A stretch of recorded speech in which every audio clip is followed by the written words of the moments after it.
Sir cab auto பைக்குன்னா red taxi மட்டும்தான். உண்மை பேசும் மக்கள் ஊடகம் SS news digital 24/7 connected. Video பார்த்தோன்னே லைக் வந்து ராதிகா மேமா இருக்கட்டும், சுகாசினி மேமா இருக்கட்டும், அது வந்து அவருடைய கடைசி அந்த நிகழ்வு நடக்கும்போது வந்துட்டு லைக் புஷ்பன் ரொம்ப ஆஷா இருந்தாங்க. துக்க நிகழ்ச்சி நடக்குதுன்னா அவங்களுக்கு கொஞ்சம் ப்ரைவேசி விடணும்ல. அது விடாமல் இவங்க ஃபுல்லாக கவர் பண்ணிவிட்டு இவங்களே மீடியாவே பாதி பேர் உள்ள இதுக்குள்ளே நின்றுக்கிட்டு பெரிய அட்டகாசம் தான். அது என்ன சொல்கிறதுனே தெரியும். அந்த நிகழ்வுக்கு உண்டானவங்க அந்த ஆட்களை அவன் தெரிஞ்சுக்கணும். பவுன்சர்ஸ் வந்து நம்மளையும் பிடிச்சி தள்ளுறான், அவனையும் பிடிச்சி தள்ளுறான். வர்றது யார் என்ன ஏதுன்னு தெரியாமையே நடந்துக்கிறாங்க. தூக்க விட மாட்டேன்றானுங்க, எடுக்க விட மாட்டேன்றானுங்க. என்ன சொல்கிறதுனே தெரியல. டோட்டலாக கொலாப்ஸ் ஆகிற மாதிரி கொலாப்ஸ் தான் எல்லாம் பண்ணுறது. பவுனு தான் வந்து என்கிட்ட சஜஷன் கேட்டார். பவுனு தான் ரிலீஸ் ஆகி கொஞ்சம் சுமாராக தான் போச்சு. அது பெருசாக எதிர்பார்த்தோம், ஆனால் எதிர்பார்த்த அளவுக்கு போகல. அதில் வந்து அடுத்தது என்ன பண்ணலாம் அப்படின்னு சொல்லி கேட்கும்போது அப்போ ஒரு ஊரில் ராஜகுமாரி கதை இருக்குது, வீட்டில் விசேஷம் கதையும் இருக்குது. அப்போது நான் சொன்னேன் வந்து சார் நம்ம சுந்தரகாண்டம் பண்ணுவோம் அப்படின்னு சொன்னேன். நான் அடுத்தது அதுதான் சார் பண்ணணும் அப்படின்னோடனே உடனே சரி இதுதான் கன்ஃபார்மு, ஜெகன் சொல்லிட்டான் சுந்தரகாண்டம் தான் பண்ணணும், நாளையிலேருந்து நம்ம சுந்தரகாண்டத்தை பற்றி மட்டும் பேசுவோம், வேறு எதுவும் தேவையில்லை அப்படின்ட்டார். சார் இது என்ன சார் இப்படி நியூஸ் வருது அப்படின்னோடனே எனக்கு பயங்கர ஷாக். என்னால் நம்பவே முடியல. அங்கேயே நான் ரொம்ப சூனாகி கொஞ்சம் டோட்டலாகவே ஒரு மாதிரி இறுக்கமாக இருக்குது, டார்க்கான மாதிரி ஆகிடுச்சு இது எல்லாமே டோட்டலாக.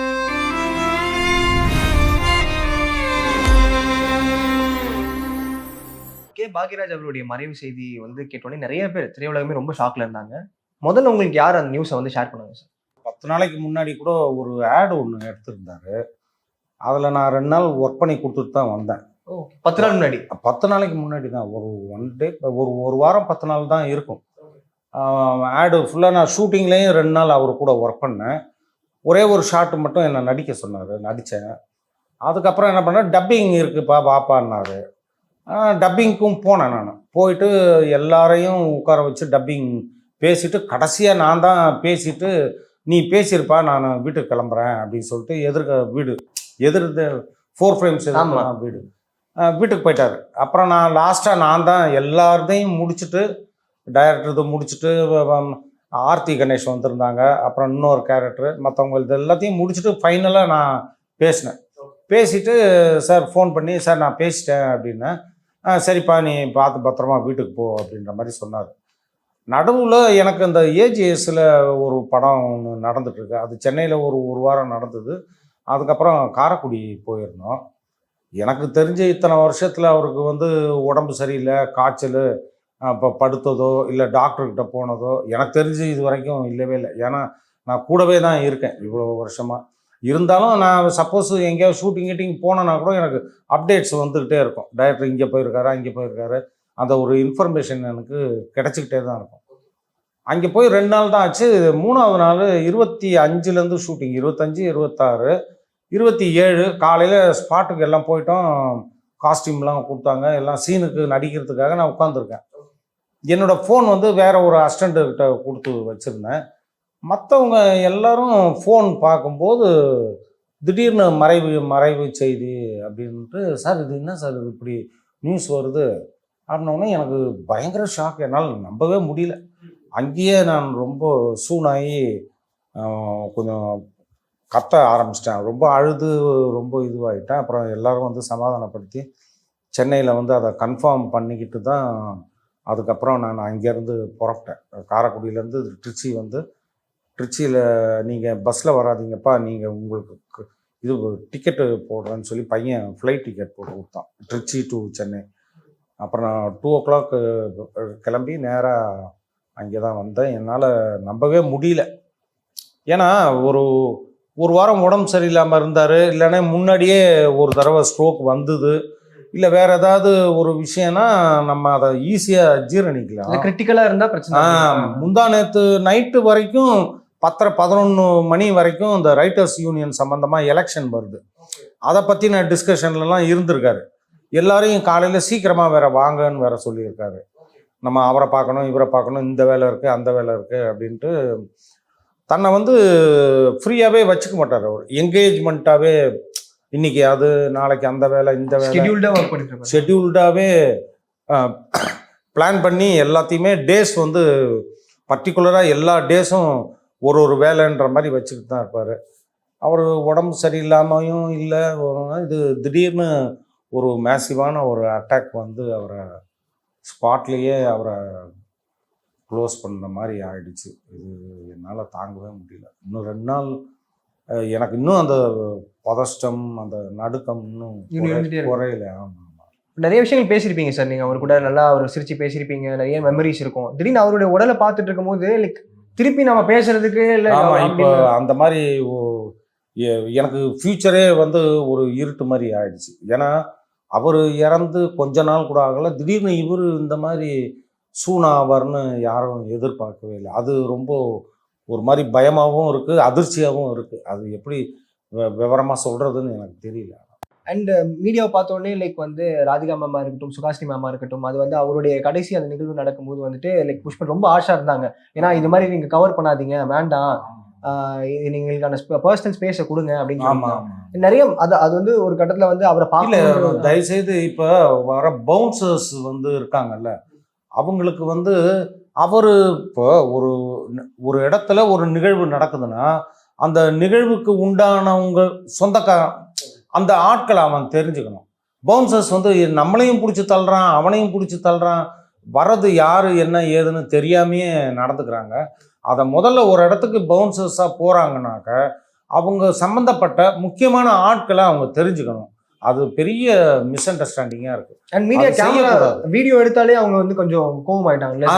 அதை பார்க்கும்போது நீங்கள் எப்படி சார்? ஆமாம், வீடியோ வந்து சார் இப்போ ஒரு நிகழ்வு ஒரு துக்க நிகழ்ச்சி நடக்குதுன்னா அவங்களுக்கு கொஞ்சம் ப்ரைவேசி விடணும்ல. அது விடாமல் இவங்க ஃபுல்லாக கவர் பண்ணிவிட்டு இவங்களே மீடியாவே பாதி பேர் உள்ள இதுக்குள்ளே நின்றுக்கிட்டு பெரிய அட்டகாசம் தான். அது என்ன சொல்கிறதுனே தெரியல. நீங்கள் அங்கே அந்த நிகழ்வில் இருந்தீங்களா சார்? லைக் நீங்கள் அங்கே பார்க்கும்போது எப்படி இருந்தது? இல்லை, நானும் அங்கே தான் நான் இருந்தேன். ரொம்ப நேரம் அங்கே தான் இருந்தேன் நான். ஆனால் இப்போ ஏதாவது ஒரு சின்ன ஃபோனுக்குன்னு பண்ணிவிட்டு வெளியே போயிட்டு உள்ளே வருது, அது பெரிய ப்ராப்ளமாக இருக்குது. பவுன்சர்ஸுக்கு தான் மாற்றி மாற்றி நிற்கிறானுங்க. இவன் போனதுக்கப்புறம் இன்னொருத்தன் வரான், இன்னொருத்தன் போனதுக்கப்புறம் இன்னொருத்தன் வரான், அடையாளம் தெரிய மாட்டேங்குது, உள்ளே விடுறதில்ல போகிறதில்ல. இந்த கம்யூனிகேஷன் பெரிய தொல்லையாக இருக்குது. எல்லா இடத்துலையுமே அது நடக்குது. அது பவுன்சர்ஸ் வந்து தெரிஞ்சுக்கணும் முதல்ல. சார் முக்கியமான ஆள் யார் யார் அவர் சம்மந்தப்பட்ட ஆட்கள் யார் அப்படின்னு தெரிஞ்சுக்கணும் முதல்ல. அது தெரிஞ்சுக்காம பவுன்சர்ஸை போய் பவுன்சர்ஸ்னால் எல்லாரையும் பிடிச்சி தள்ளுறது தான் வேலையா? அது தப்பு இல்லை. அது தூக்க விட மாட்டேன்றானுங்க, எடுக்க விட மாட்டேன்றானுங்க. என்ன சொல்றதுன்னே தெரியல. டோட்டலாக கொலாப்ஸ் ஆகுற மாதிரி கொலாப்ஸ் தான் எல்லாம் பண்றது. அந்த ஜேர்னி எடுத்து பார்த்தாலே இப்போ உங்களுக்கு வந்து ராசுகுட்டி ஜெகன் மாதிரி சொல்லுவாங்க. இன்னமும் அந்த புல்லட்ல வருது, அந்த அந்த மீசை, அந்த ஒரு தோற்றம், அதெல்லாமே ஒரு மாதிரி இப்பயும் நாங்கள் வந்து அந்த ரீக்ரியேஷன் கூட பார்த்தோம் சார். ஸோ அதுலேருந்து ஆரம்பிப்போம் ஜேர்னி. எப்படி உங்களுக்கு வந்து பாக்யராஜ் அவர்கள்கிட்ட அந்த அறிமுகம் வந்தது, அந்த பழக்க வழக்கம் எப்படி ஆரம்பிச்சிச்சு? எனக்கு வந்து நான் ஒரு படம், நான் காலேஜ் படிக்கும்போது கிழக்கப்பம் ரயில் அவரை ரொம்ப வருஷமாக ஃபாலோ பண்ணிட்டு இருந்தேன். ஓகே, அவர் கூட சேரும். ஆமாம். படங்கள் 16 வயதிலே படம் பார்க்கும்போதே வந்து நிறைய பேர் சொன்னாங்க இவர் வந்து சாரோட அசிஸ்டண்ட்டு அப்படின்ட்டு. அப்போ கிழக்கப்பம் ரயில் சிவப்புரோஜாக்கள்லேருந்தே நான் அவரை ஃபாலோ பண்ணுறேன், அவருடைய படங்கள். அப்புறம் சூர்ல சித்திரங்கள் பார்த்துட்டு தான் ரொம்ப அவர் மேலே அட்மையர் ஆகிறேன். நம்ம வந்து சேர்ந்தா இந்த சார்கிட்ட தான் அசிஸ்டண்ட்டாக சேரணும் அப்படின்னு சொல்லி. அப்புறம் எனக்கு வந்து அவர் நடிக்கிற படத்தில் வேலை செய்கிற மாதிரி ஒரு வாய்ப்பு கிடைச்சிது எனக்கு. பொய்சாட்சின்னு ஒரு படம், அது டைரக்டர் வந்து ஜி ராமகிருஷ்ணன் சொல்லிட்டு, அவர் ஆரம்பத்தில் அவர்கிட்ட தான் கொஞ்சம் படம் ஒர்க் பண்ணியிருக்காரு, பாலகுரனை சேர்த்து விட்டதுனால. அந்த பழக்கத்தில் நான் அந்த படம் போய் வேலை செய்யும்போது அவருக்கும் எனக்கும் உண்டான பழக்கம் கொஞ்சம் வருது. அந்த படம் முடிஞ்ச உடனே அவர் கிளம்பி வேறு அவரோட படம் ஷூட்டிங் போயிடுறாரு. திரும்ப பெரிய கேப் ஆகிடுது, என்னால் மீட் பண்ண முடியல. அதுக்கப்புறம் வந்து நான் வந்து 3 இயர்ஸாக நான் அவர் டெய்லி பார்த்து அப்புறம் தான் என்னை வந்து என்ன பண்ணி இவ்வளோ நாளாக வந்துட்டுருக்க என்ன விஷயம் அப்படின்னு சொல்லி, அதுக்கப்புறம் இப்போ நான் டைரக்ஷன் பண்ணுறதுக்கு ஒன்றும் படம் இல்லை, நான் வேறு ஒரு டைரக்டர் படம் நடிச்சிட்ருக்கேன், இது நம்மால், அது பாலகுமாரன் டைரக்டரு, ரத்தத்தின் ரத்தமே வந்து கே விஜயன் டைரக்டரு அப்படின்ற மாதிரி சொன்னார். நீ ஒரு 1 இயர் கழித்து வாப்பா அப்படின்னாரு. சரி இப்போ திரும்பவும் நான் அறிமுகம் ஆகிறதுக்கே இது 3 வருஷம் ஆயிடுச்சு. நான் இன்னும் 1 வருஷம் கழிச்சு வந்தேன்னா நான் இன்னும் ஒரு 3 வருஷம் கழிச்சு என்ன டைம் ஆகிடும் அப்படின்னா அப்படியே ஷாக் ஆகிட்டாரு. சரி ஓகேன்ட்டு அதுக்கப்புறம் அந்த படம் ரத்தத்தின் ரத்தமேலே வந்து டைரக்டர் சைட்லேருந்து வி சேகர் ஒர்க் பண்ணார். வி சேகர், அப்புறம் ராமலிங்கம்னு ஒருத்தர், அப்புறம் என்னையும் அதில் அந்த லிஸ்ட்டில் சேர்த்துக்கிட்டு அந்த படம் ஃபுல்லாகவே ஒர்க் பண்ணி அது படம் முடிகிற நேரத்தில் பெரிய பிரச்சனையெல்லாம் வந்து பாலாஜி சாருக்கும் அவருக்கும் பிரச்சனை பண்ணி அவங்க ஆர்ஆர்லாம் அவங்க பண்ணிக்கினாங்க. ஃபுல்லாக எடிட்லாம் நாங்கள் தான் பண்ணி கொடுத்தோம். ஷூட் பண்ணது எடிட் பண்ணது எல்லாமே நாங்கள் தான் பண்ணோம். ஆர்ஆர் பண்ணும்போது அவங்க தேட்டரில் வச்சு சேஃப்டி கார்டெல்லாம் போட்டு அவங்க பண்ணி பிரிண்ட்டு கொண்டு போய் பாம்பேயில் போட்டு அங்கேருந்து ரிலீஸ் பண்ணி அப்போது பெப்சி பிரச்சனைகள்லாம் பெரிய லெவலில் வந்தது. அப்போ தொழிலாளர்கள் எல்லாருமே இவர் கூட தான் சப்போர்ட்டாக நின்னாங்க. இவர் எப்போதுமே தொழிலாளர்களுக்காக சப்போர்ட் பண்ணுற ஒரு கேடர். முதலாளின்னு பார்க்க மாட்டார். அவர் பெரிய முதலாளின்னு யாரையுமே, அவருக்கு சின்ன சின்ன ப்ரொடியூசர்ஸாக தான் அவர் படங்கள் பண்ணது. ஸோ இப்போ ஆரம்ப கட்டத்துலேருந்து அசிஸ்டன்ட் டைரக்டர்ஸை ட்ரீட் பண்ணுற விதமாக இருக்கட்டும், எல்லாருக்குமே ஒரு அறிமுகமாக ஒரு பிளாட்ஃபார்மை உருவாக்கி கொடுத்தாருன்ற நிறைய பேர் சொல்லியிருக்காங்க. ஆமாம் கண்டிப்பாக. லைக் நீங்கள் பார்த்த வரைக்கும் எத்தனை பேர் உருவாக்கி விட்டு பாருங்க? நிறைய பார்த்தவங்களுக்கு நிறைய டான்ஸ் மாஸ்டர்ஸு, எடிட்டரு. இவருக்கு பேசிக்கலி பாஸ்கரன் ஒரு எடிட்டர் இருந்தார். அவர் அசிஸ்டண்ட்டை வந்து எடிட்டர் ஆக்கிட்டார். அப்புறம் அவர்கிட்ட இருந்த மணிவண்ணன் ஒருத்தனை எடிட்டர் ஆக்கினார். அவங்ககிட்ட கீழே இருந்த சுப்புன்னு ஒருத்தனை எடிட்டர் ஆக்கினார். அதே மாதிரி லலிதா மணிக்கு முதல் டான்ஸ் மாஸ்டர் சான்ஸ் கொடுத்தது இவர் தான். அப்புறம் செல்வின்னு ஒரு டான்ஸ் மாஸ்டரை உருவாக்குனார். அது மாதிரி நிறைய பேரை உருவாக்கியும் விட்டுருக்காரு. டெக்னீஷியனு, மாஸ்டர்ஸு எல்லாரும், நிறைய எடிட்டர்ஸு, ஆர்டிஸ்ட்டு. என்ன மாதிரி அவர் என்னை எப்படி நடிகனா மைண்டில் யோசிச்சாருன்னே தெரியல. எனக்கே ஆச்சரியமாக இருக்குது. அப்போ அவர் சொல்லுவார், இல்லையா நீ போகிறது வர்றது நடக்கிறது எல்லாமே என் கண்ணில் அப்படியே பட்டுக்கிட்டே இருக்கிற, சரி நீ இந்த கேரக்டருக்கு சரியாக வருவேன்ட்டு தான் நான் உன்னை சூஸ் பண்ணேன். சரி, இப்போ அவருடைய படங்கள் நீங்கள் நிறைய ஒர்க் பண்ணியிருப்பீங்க, பார்த்துருப்பீங்க. ஆமாம். அவருடைய படங்கள் நீங்கள் பார்த்து ரொம்ப அட்மையர் ஆகி இவ்வளோ பெரிய சம்பவத்தெல்லாம் அப்பயே பண்ணியிருக்காரு அப்படின்ற மாதிரி ஆச்சரியப்பட்டிருக்காரு. அவரோட படங்கள் வந்து மௌன கீதங்கள் தான் இன்னைக்கு வந்து அந்த பேட்டர்னில் நிறைய படங்கள் இப்போ அது இந்த ஸ்டைலில் இப்போ நியூ கமர்ஸ் கொஞ்சம் பேர் பண்ணுறாங்க. அப்போவே அவர் மௌன கீதங்கள் தான் வந்து ஜம்ப் கட்டுன்னு சொல்லுவாங்கள்ல, கட்டிங்லேயே எடிட் இதுலேயே வந்து கதை சொல்லியிருப்பார். ஓப்பனிங்கே ஒரு பஸ்ஸு வரும், ஒருத்தர் வெயிட் பண்ணியிருப்பார், அவர் ஏறுவார். அப்புறம் கூடவே இன்னும் கொஞ்சம் தொலைவு தள்ளி போனதுக்கப்புறம் அவங்க மிஸ்ஸஸ் ஏறுவாங்க. பையனோட ஒரு பொண்ணு பஸ்ஸில் ஏறுன்ற மாதிரி எடிட் கட்லேயே வந்து அதை கதையாக சொல்லியிருப்பார். அது ரொம்ப புதுசாக இருந்தது. அது மக்கள்கிட்ட போய் பெரிய லெவலில் ரீச் ஆன ஒரு படம் மௌன கீதங்கள். பெரிய பிளாஸ்டரான ஒரு ஹிட்டான ஒரு மூவி அது. அண்ட் இப்போ நாங்கள் கேள்விப்பட்டது என்னன்னா, லைக் சிவாஜி சாரை வந்து டைரக்ட் பண்ணும்போது ஸ்க்ரீன் பேப்பர் இல்லாமல் வந்துட்டு அவரை சொல்லி அது ஒரு மாதிரி ஃபன்னாக நடந்துச்சு அப்படின்ற மாதிரி. அவர் சிவாஜி சாருக்கு வந்து எப்போதுமே தான் நடிக்கிற படத்துல இருந்து அவருக்கு ஒரு ரைட்டர் வச்சுருப்பாங்க. ஆரூர் தாஸ், வியட்நாம்படி சுந்தரமா, யாராவது நாளைக்கு எடுக்க போகிற சீனை வந்து இன்றைக்கே அவர்கிட்ட சாயங்காலத்துக்குள்ளே பேப்பர் அவர் வீட்டுக்கு போயிடும். சார் நாளைக்கு இது எடுக்கிறோம் அப்படின்னு சொல்லிட்டு அதை அவர் படித்து கொஞ்சம் கண்ணாடி முன்னாடி நின்று அதை படித்து அதை ஒரு கொஞ்சம் மைண்டு ப்ரிப்பேர் ஆகி தான் செட்டுக்கு வருவார் அவர். அந்த மாதிரி ஒரு ஆளை கூட்டிகிட்டு வந்து நீங்கள் வந்து கோபிச்செட்டிப்பாளையத்தில் உட்கார வச்சு, என்னையா நேற்றுலேருந்து 2 நாளாக நான் வந்து சீன் பேப்பர் கேட்குறேன், ஒருத்தனும் வாயை திறந்து கொடுக்கவும் மாட்டேங்கிறான், சொல்லவும் மாட்டேங்கிறாங்க. சரி இப்போ எடுக்கிற ஷாட்டுக்கு என்ன சீன் அதையாவது கொஞ்சம் சொல்லுங்கப்பா அப்படின்னா, இருங்க சார் இப்போ தான் டைரக்டர் எழுதிட்டு இருக்காரு. அவருக்கு ஒன்றுமே இது வந்து அவருக்கு ஒரு புது அனுபவம் சினிமாவில். யார் என்ன ஸ்பாட்டில் கொடுத்தா அது அவர் கொஞ்சம் கஷ்டப்படுறாரு. அதை வந்து ஸ்பாட்டில் வந்து அதை சொல்கிறது வந்து அவர் மைண்டுக்கு ரெடி ஆக மாட்டேங்கிறாரு. அவர் அப்படியே பழக்கப்பட்டவர். எல்லா சீனையும் வீட்டிலே படித்து அந்த ஒரு ப்ரிப்பேர் பண்ணிட்டு செட்டுக்கு வர்றது ஒரு மாதிரியா மென்டலாக செட் ஆனவர் ஒரு 40 வருஷமா. இப்போ திடீர்னு வந்து ஒரு புது டைரக்டர் வந்து, சார் நீங்கள் இங்கே நில்லுங்க, இப்போ பேசுங்க, அது சொல்லுங்கள், நான் சொல்கிறேன்.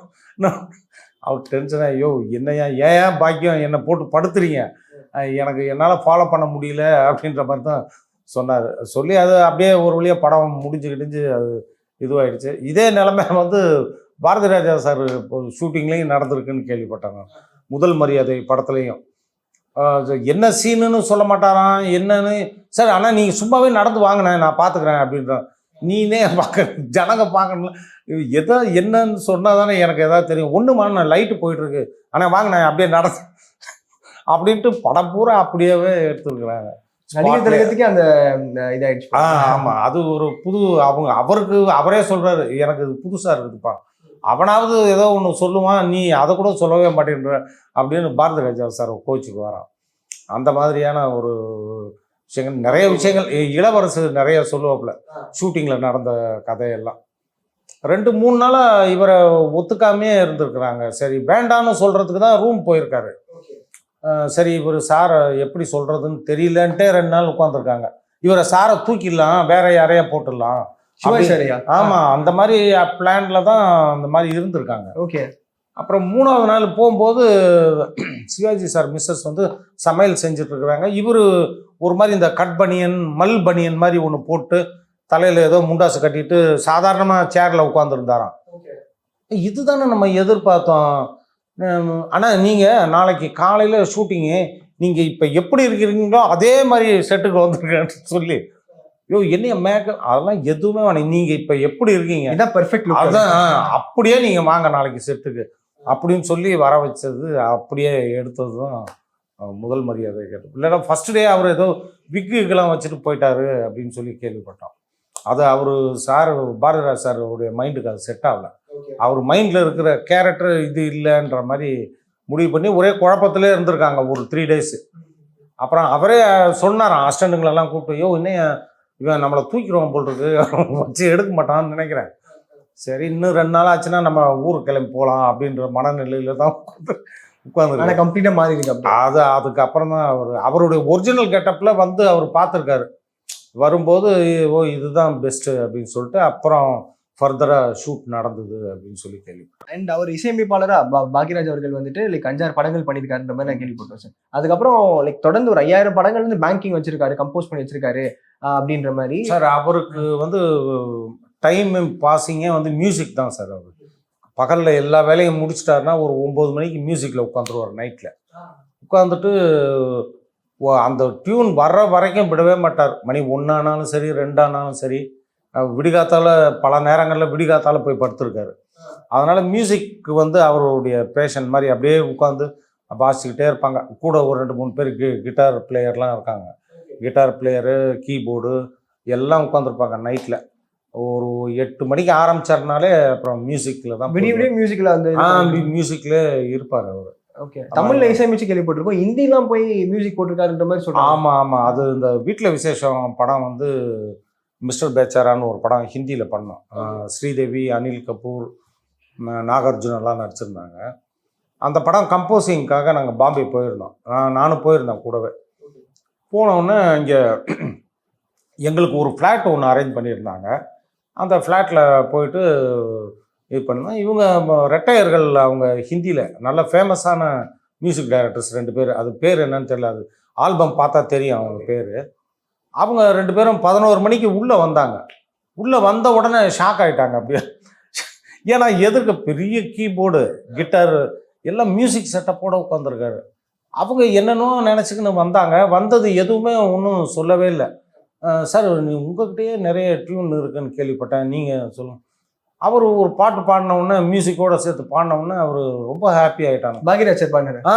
அவர் பாடி அவர் டியூன் போட்டு அந்த பாட்டு பெரிய ஹிட் ஆகிடுச்சு ஹிந்தியில். ஆக்சுவலாக ஜானம் ஓ ஜானம் மேரே ஜான் அப்படின்னு சொல்லிட்டு மிஸ்டர் பேச் இப்போ பார்த்தீங்கன்னா கூட அது இருக்கும்.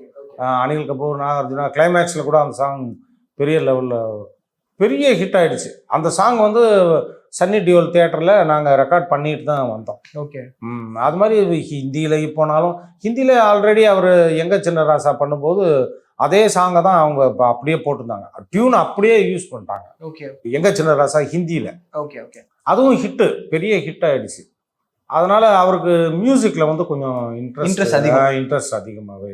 அண்ட் நாங்கள் இங்கே பார்க்குறோம் சார், இந்த ஷோகேஸ்லாம் பார்க்குறோம், ஃபோட்டோ ஃப்ரேம்ஸ்லாம் பார்க்கும்போது கல்யாணத்துக்குலாம் வந்த புகைப்படம்லாம் ஆமாம் கண்டிப்பாக. என் கல்யாணத்துக்கு எங்கேயோ வெளியூர்லேருந்து வந்தார்.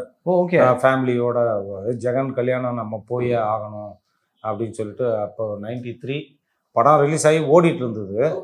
அப்போவே கல்யாணத்துக்கு வந்துட்டு மத்தியானம் ஃபுல் டே இருக்கிற மாதிரி இருந்துட்டு போனார் மேரேஜுக்கு வந்து. சமீபம் உங்கள் பையனோட கல்யாணத்துக்கும் ரிசப்ஷனுக்கும் ஏதோ என் பையனுக்கு கல்யாணம் நிச்சயம் ஆகிருக்கு. அது நான் வந்து ஃபேமிலி லெவலில் சின்னதாக தான் சரி பண்ணிவிட்டு டைரக்டருக்கு சொல்லும்போது மேரேஜுக்கு பெரிய லெவலில் சொல்லிவிட்டு கூப்பிடலாம் அப்படின்னு ஐடியாவில் இருந்தேன். ஆனாலும் கூட வந்த பையன் வந்து டைரக்டர்கிட்ட அதை சொல்லியிருக்கான் ஒரு 2 நாளைக்கு முன்னாடி. இந்த மாதிரி சார் ஜெகன் சார் வந்து பையனுக்கு நிச்சயதார்த்தம் பண்ணிட்டாரு. என்ன அது எனக்கு சொல்லவே இல்லையே அப்படின்னா, இல்லை சார் அது கொஞ்சம் லிமிட்டடாக சொல்லிவிட்டு உங்களுக்கு கல்யாணத்துக்காக சொல்லலான்னு இருக்கார் சார். பத்திரிக்கைலாம் ரெடி ஆனோன்னு சொல்லணும்னு, செப்டம்பரில் தான் கல்யாணம் அப்படின்னா. அப்படியா? அவன் ஃபோட்டோ காமிச்சிருக்கான், பொண்ணும் பையனும் ரொம்ப லட்சணமாக இருக்காங்கடா அப்படின்ற மாதிரி சொல்லியிருக்காரு. சொல்லிவிட்டு அவர் தான் சொல்லியிருக்காரு, ஜெகன் வந்து எனக்கு கிடைச்ச ஒரு நல்ல பையன், அவனுக்கு பொய் பேச தெரியாது, நடிக்க தெரியாது, என்னை வச்சு பிஸ்னஸ் பண்ணவே தெரியாது அவனுக்கு. என்னை வச்சு நிறைய பேர் பிஸ்னஸ் பண்ணி காசு சம்பாரிச்சு போயிட்டானுங்க. அவனையும் வச்சு அவனுக்கு காசு பண்ண தெரியாது, என்னையும் வச்சு காசு பண்ண தெரியாது. அதனால தான் அவன் ஒருத்தனை மட்டும் நான் எப்போ வேணாலும் நீ வரலாம் போகலாம் அப்படின்னு சொல்லியிருக்கேன். நான் எப்போ ஃபோன் பண்ணாலும் எடுத்த உடனே ஃபோன் அடித்தவொடனே என்னப்பா சொல்லுப்பா அப்படின்ட்டுருவாரு. அவள் சப்போஸ் வேறு ஏதாவது வேலையாக இருந்தாலும் அந்த வேலையை முடிச்சுட்டு என்னப்பா ஃபோன் பண்ணியிருந்த, நான் இந்த வேலையில் இருந்தேன், முதல் கால் உங்களுக்கு தான் வரும், சொல்லுப்பா அப்படின்னு பேசக்கூடிய ஒரு ஆள். அது மற்ற அசிஸ்டன்ஸ் யார் பேசுகிறாங்க பண்ணுறாங்கன்னு மற்றவங்க யார் பேசுகிறதா இருந்தாலும் என்கிட்ட ஒரு வார்த்தை கேட்டுட்டு தான் அவருக்கு நான் வந்து சொல்கிற மாதிரி இருக்கும். மற்ற அசிஸ்டன்ஸுக்கு கூட நேராக அவருக்கு ஃபோன் போட மாட்டாங்க. ஏன்னா ஒரு பயங்கலந்த மரியாதை தான், வேறு ஒன்றும் கிடையாது. ஜெகன்னா கொஞ்சம் தைரியமாக நான் அவர்கிட்ட போல்டாக எதாக இருந்தாலும் பேசுவேன் பண்ணுவேன். சரி இது வேணாம் சார் அப்படின்ட்டுருவேன். சரி இது செய்யுங்க அப்படின்னு சொல்லுவேன். நம்ம சொன்னால் கொஞ்சம் கேட்டுக்கக்கூடிய ஒரு இதில் இருப்பார் அவர் எப்போதுமே. அண்ட் அவருடைய படங்கள் வந்து தொடர் வெற்றி இல்லை சார். அவர் எடுக்கிற படங்கள் எல்லாமே லைக் அங்கே இருக்க தமிழ் சினிமாவை வந்து எல்லாரும் பார்த்து ஆச்சரியப்படுற அளவுக்கு யாருப்பா இவ்வளோ பெரிய வெற்றி கொடுத்துட்டே இருக்கார் தொடர்ந்து அப்படின்ற மாதிரி. ஆமாம், கண்டினியூஸ் ஹிட்டு இவருது. பாரதி ராஜா சாரும் ஃபஸ்ட்டு படத்துலேருந்து கிட்டத்தட்ட 5-6 படம் லைனாக ஹிட்டு. இவரது ஹிட்டு. ஆர் சுந்தரராஜன் சார் அது அந்த காலகட்டமே வந்து ஒரு இயக்குநர்களோட காலம் மாதிரி தான் பீரியடாக இருந்தது. அது ஒரு பெரிய கோல்டன். டைரக்டர்ஸுக்கு உண்டான மரியாதை, உதவி இயக்குநர்களுக்கு உண்டான மரியாதையும் அந்த காலகட்டத்தில் தான் வந்து ஒரு முக்கியத்துவம். ஏன்னா பாரதி ராஜா சார்ட்டு தான் நிறைய அசிஸ்டன்ஸ் வெளியே வந்தாங்க. அவங்களோட கிளைகள் தான் இன்னைக்கு இருக்கிறது பூராவே. இப்போ தமிழ் இன்னைக்கு இருக்கிறதே எல்லாமே அவருடைய ரூட்ஸ் தான். எல்லாமே அவங்கள சம்மந்தப்பட்டது தான். அண்ட் அவருடைய படங்கள் ஆரம்பத்துலேருந்தே வந்து ஏதாவது ஒரு கருத்து இருக்கும், சோஷியல் மெசேஜ் இருக்கும். சாதாரணமாக வந்து அவருடைய பேர் போடுற இடத்துலையுமே வந்து ஏதோ ஒரு உள்ளர்த்தம் வச்சிருப்பாரு அப்படின்ற மாதிரி. கண்டிப்பாக ஆமாம். அவர் பேர் போடுற விதமே எல்லாரும் கை தட்டுற மாதிரி தான். ராசுகுட்டியிலுமே வந்துட்டு அந்த குழந்தைய ஆமாம். எனக்கு அந்த முந்தானை முடிச்சிலே வந்து ஒரு வயசான அம்மா கேரியரோட வருவாங்க. வந்து அவர் படகு ஓட்டிகிட்டு வருவார் பரிசல்ல. அவங்க 2 பேருமே வந்து வேற ஒரு ரங்கராஜன் ஒரு உதவியாளர் இருக்காரு, அவரோட தாத்தா பாட்டி தான் அது. ஆமாம், பவானியில் எடுத்தது அது வந்து சாப்பாடு ஊட்டுவார். அப்போ ஃப்ரீஸ் பண்ணி தான் அந்த சாங் போட்டு டைட்டில் போடுவாங்க. அது ஒரு பெரிய எல்லாரும் தியேட்டரில் கிளாப்ஸ் பண்ண ஒரு இடம். அதே மாதிரி ராசுகுட்டி பண்ணும்போது சார் முந்தானை முடிச்ச மாதிரி ஒரு ஓப்பனிங் சீன் ஒன்று இதுக்கு வேணும் சார் அப்படின்னு சொல்லுவேன். சரி நீ எதாவது இருந்தால் சொல்லுப்பா அப்படின்னாரு. அப்போ நான் எங்கள் அம்மா சொன்ன கதையை நான் சொன்னேன் அவர்கிட்ட. ஒருத்தன் வந்து கூரை கட்டிக்கிட்டு இருப்பான், வீடு சாயங்காலத்துக்குள்ளே கூரை பின்னணும், இல்லைனா இருட்டுக்குள்ளே அந்த வீட்டுக்குள்ளே தங்க முடியாது அப்படின்னு சொல்லிட்டு அந்த மாதிரி பண்ணியிருந்தோம். அதுக்கு அந்த சீன் வந்து ஓப்பனிங் சீன் அதான் வச்சுருந்தோம் நாங்கள் படத்தில். அதுக்கு தியேட்டரில் பெரிய கிளாப்ஸு, ஓப்பனிங்கே பிளாஸ்ட் பெரிய பிளாஸ்டாக இருந்தது. எனக்கு ரொம்ப ஹாப்பியாக இருந்தது ஸ்க்ரீனில் பார்க்கும்போது. அண்ட் இப்போ நம்ம பார்க்கும்போது வந்துட்டு இப்போ ஒரு வெற்றிக்கு அப்புறமா வந்துட்டு இயக்குநர்கள் எல்லாம் என்ன பண்ணுவாங்கன்னா தமிழ், தெலுங்கு, மலையாளம் சொல்லி எல்லா பக்கமும் போயிடுவாங்க லைக் மாற்றி. ஆனால் அவர் வந்து லைக் வருஷத்துக்கு வந்து நம்ம பண்ணுற ஒரு படமாக இருந்தாலும் ஓகே அது நம்ம டீசெண்டாக பண்ணுவோம் அப்படின்ற மாதிரி லைக் நிறைய ஆஃபர்ஸ் வந்தாலுமே அது நிராகரிச்சு நான் 1 at a time அப்படின்ற மாதிரி தான் சொல்கிறாங்களே சார். ஆமாம், அவர் வர்றது எல்லாத்தையுமே ஒத்துக்க மாட்டார். அவருக்கு கதை முதல்ல செட் ஆகணும், அதுக்கு ரொம்ப டைம் எடுப்பார். உடனே எடுத்தோம் கவுத்தோன்ற மாதிரிலாம் போக மாட்டார். ஃபுல்லாக ஸ்கிரிப்ட் அவர் மைண்டுக்கு செட் ஆச்சுன்னா தான் அடுத்த ஒர்க்குக்கு போவார் அவர். ஓகே. அண்ட் தெரியாத விஷயங்கள் நிறைய இருக்கும்ல சார். இப்போ நீங்க பார்த்து பர்சனலா அவர் கூட பயணிக்கிறீங்க. அவர் பர்சனலா எப்படி சார்? இப்போ நிறைய பாடல்கள் வச்சிருக்காருன்னா கதைகள் நிறைய எழுதி வச்சிருக்காரா? இப்போ சமீபத்தில் அவர் கதைகள் ஒன்றும் என்கிட்ட இருந்தது. இது பவுனு தான் வந்து என்கிட்ட சஜஷன் கேட்டார். பவுனு தான் ரிலீஸ் ஆகி கொஞ்சம் சுமாராக தான் போச்சு. அது பெருசாக எதிர்பார்த்தோம், ஆனால் எதிர்பார்த்த அளவுக்கு போகல.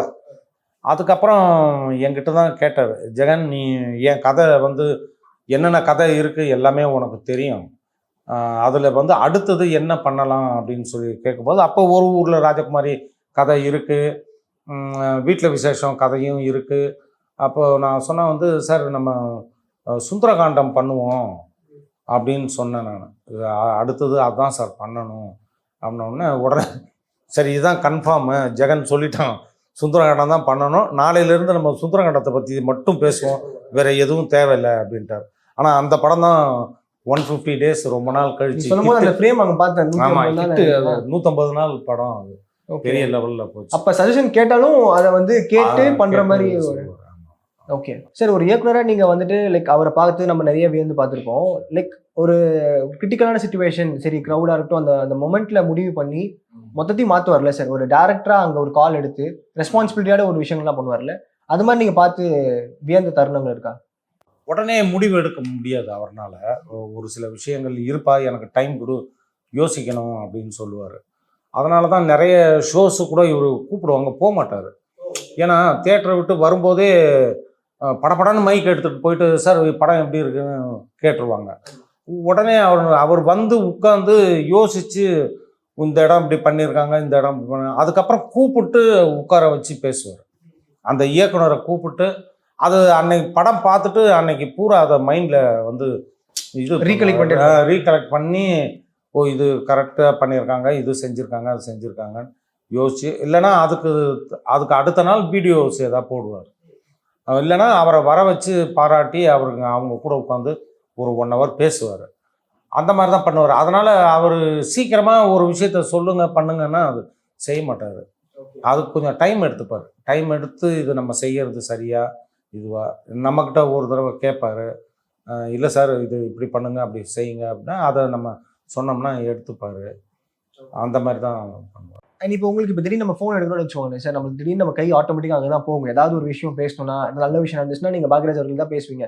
இப்போ அது ஒரு பர்சனல் லாஸாக இருக்குல்ல சார், டக்குன்னு நம்ம இப்போ அவர் இல்லையே நம்ம அது ஒரு ஃபோன் பண்ணுறது தான். அது இப்போ எனக்கு வந்து டோட்டலாகவே ஒரு மாதிரி இறுக்கமாக இருக்குது, டார்க்கான மாதிரி ஆகிடுச்சு எல்லாமே டோட்டலாக. சரி, என் பையன் கல்யாணத்துக்கு வரணும்னு நான் ரொம்ப ஆசையாக இருந்தேன், அது வர முடியாமல் போய், அது எனக்கு ஒரு பெரிய இழப்பு. என்னால் அதிலிருந்து கொஞ்சம் மறக்கிறதுக்கு கொஞ்சம் டைம் ஆகும், உடனே முடியாது, கஷ்டம்தான் அது. ஏன்னா எங்கள் அம்மா அப்பாவுக்கு அப்புறம் நிறைய நாள் நான் இருந்தது வந்து அவர் கூட தான் இருந்திருக்கேன்.